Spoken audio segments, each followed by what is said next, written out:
Hi, welcome to the second video of the Leetcode playlist of Adventurous Coder. Yes, in the previous video we did two sum. Today we are just going to do another easy one to get the feel of Leetcode and the topics as well and how we'll explore. This today we are going to tackle valid parenthesis. Well, let me quickly go to the statement. So, valid parenthesis. Given a string S containing just the characters, open curly brackets, close curly brackets, open curly brackets, close curly brackets, open square brackets, and close square brackets. Determine if the input string is valid. An input string is valid if open brackets must be closed by the same type of brackets. Open brackets must be closed in the correct order. Every closed bracket has a corresponding open bracket of the same type. And we have some examples here. Okay, so let's go type it out. So we know this is a true, this is valid, correct?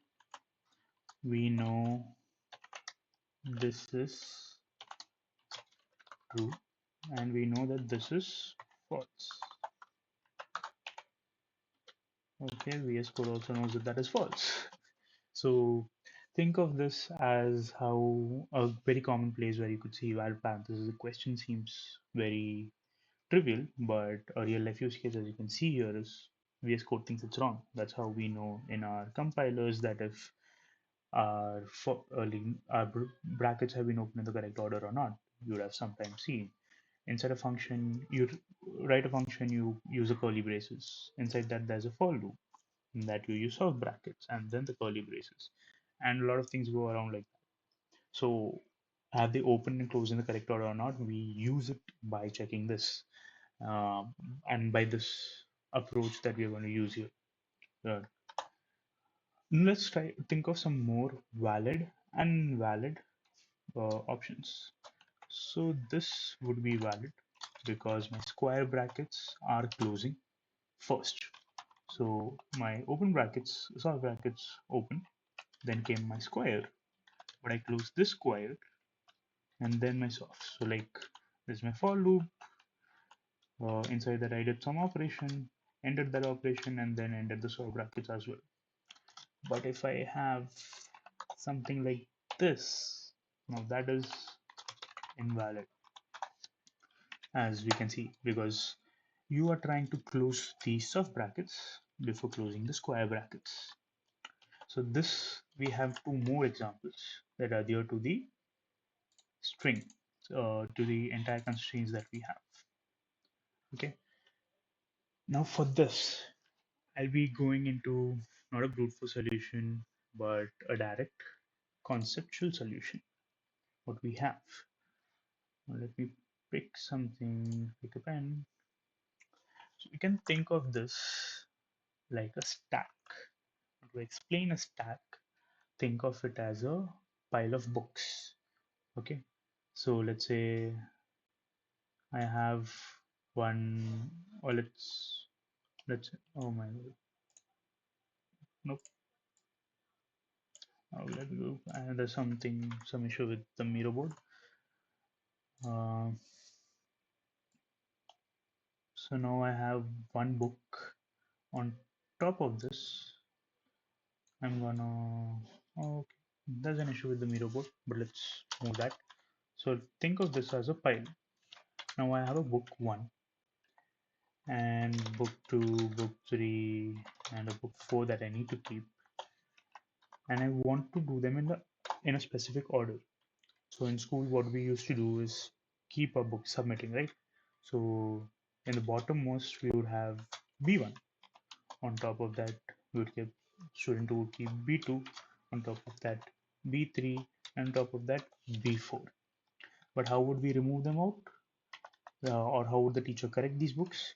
The B4 would be checked first, and then the B3, B2, and B1 checked last. While this was kept first, or rather submitted first. Yeah. So this is what we call as a stack.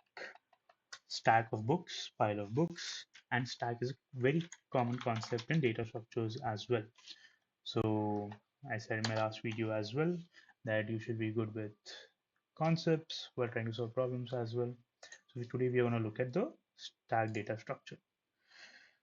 So as it says, stack is a linear data structure, and when the operations are performed in a particular manner, that is, one is inserted and one is removed, that is, a push to the stack or push to the pile and pop away from the pile.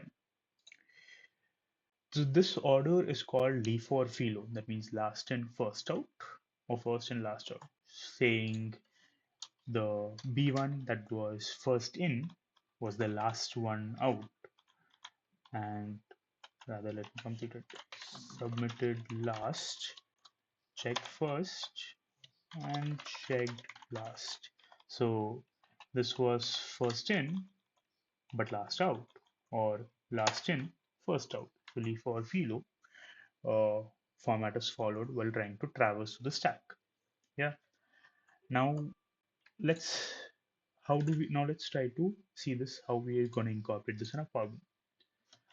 So let's take this our new input as this one. So I entered the open parenthesis in the stack initially. I encounter it, I enter it into the stack. The moment I see the close brackets, I pop it out of the stack, telling, oh, I saw one and I removed one. Then I see square brackets, open square brackets, I enter that. Then when I see close square brackets, I see, okay, the top of my stack is open square brackets, I remove it. Yeah. Then I see open curly brackets. Then later when I see the close curly brackets, I remove it as well. And this way when the stack is empty, that means it's a valid parenthesis. Yeah. Now let's take a false example, which was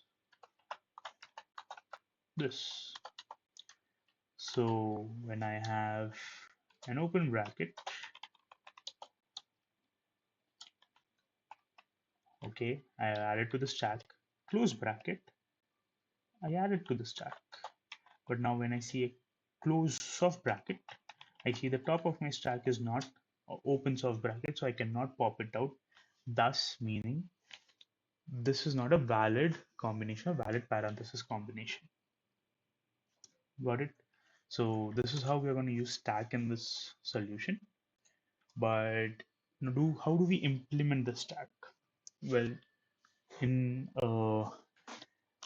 usually people would ask you to write an entire stack class where you implement stack, but for derivative, or rather how you would do it in real life situations, even in projects and products that you create, you do not write a stack class. There are inbuilt functions that are done. As I showed hash map last time, there is a stack this time as well. So stack in C++ is present. So we are going to use it. And again, reading documentation is quite important. You need to be used to reading documentations. You won't always have a video present out there or someone explaining you everything. So the more you read, the more you get used to it.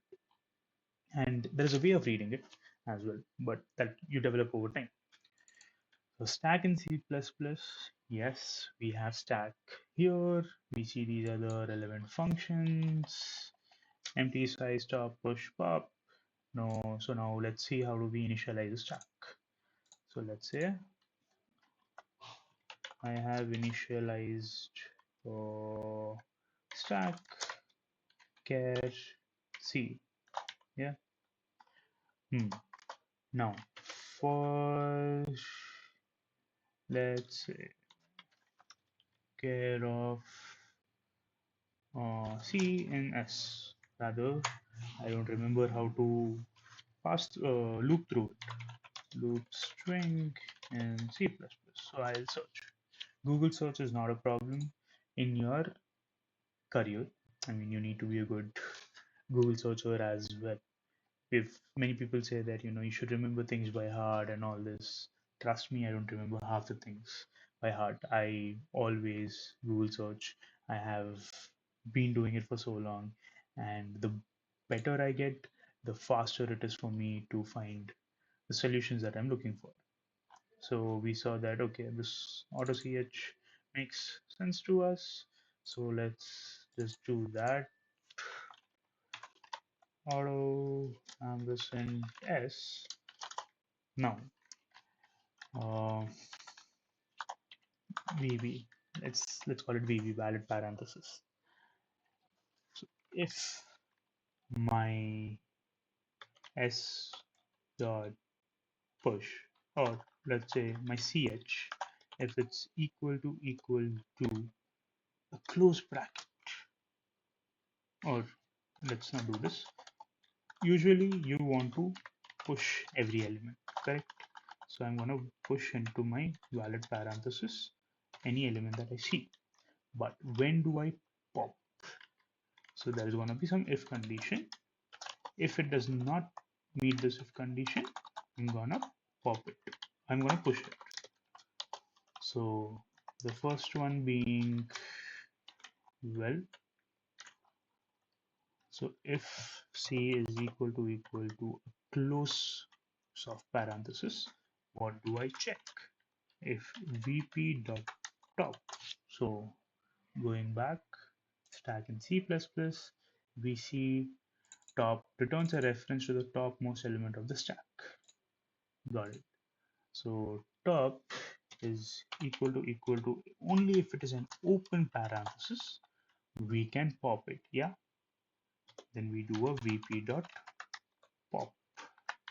But if it is not, that means this is not a valid parenthesis. We already know it because when we saw in the previous example, if I meet a closing bracket and the top one is not a opening bracket, that means I'm not in the right place. So I'm just gonna do return false. Else if, let's say, now we also need an else if C is equal to a closing bracket. If vp dot top is equal to opening one, then we do a pop. Again, similar fashion, we do return else. Oh yeah, we don't need an else statement.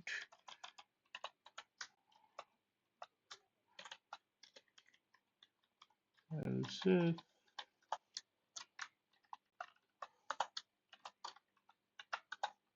yeah. And once all of this is done, we still need to return. How do we know if this is true or not? So if the entire for loop is completed, we do and we check if our stack is empty or not. Now, why?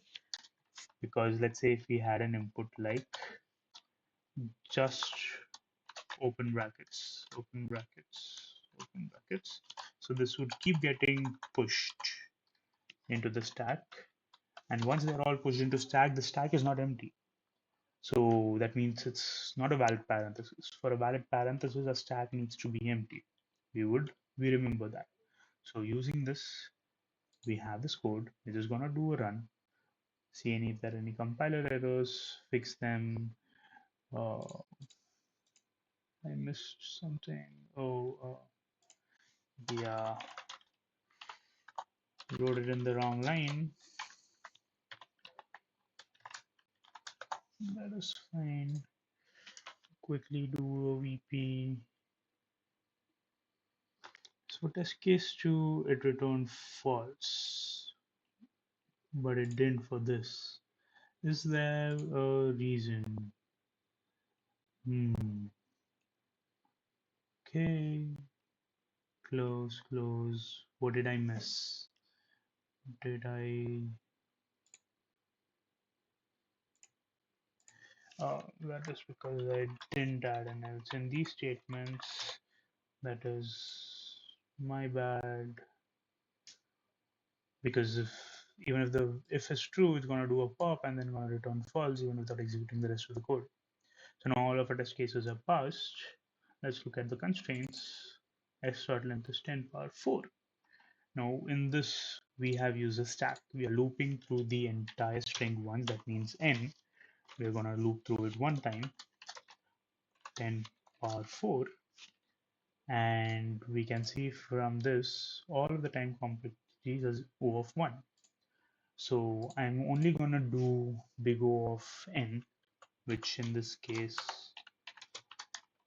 is big O of 10 power 4. So I should be good with it. Nothing should fail. I'm just gonna submit it. Let's see what happens. Oh, something went wrong. Okay.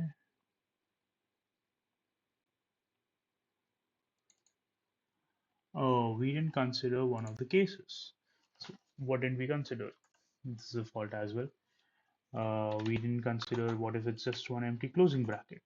What do we do then? Now, if you have an closing bracket, let's see.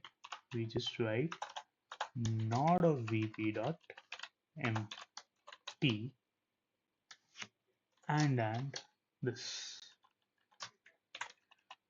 We write it in all the conditions. I wrote an M2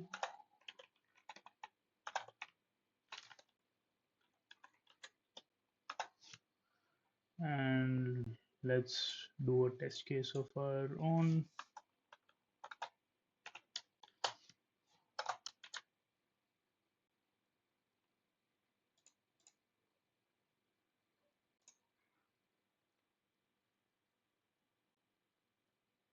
Uh, my typo that I didn't fix.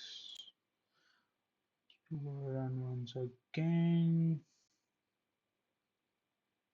Yeah, everything seems good to me now. Let's do another submit. It works. Yeah, let's not look at these numbers. These numbers are not accurate, but yeah, this is what it's valid parenthesis. For any questions, please put them in the comments.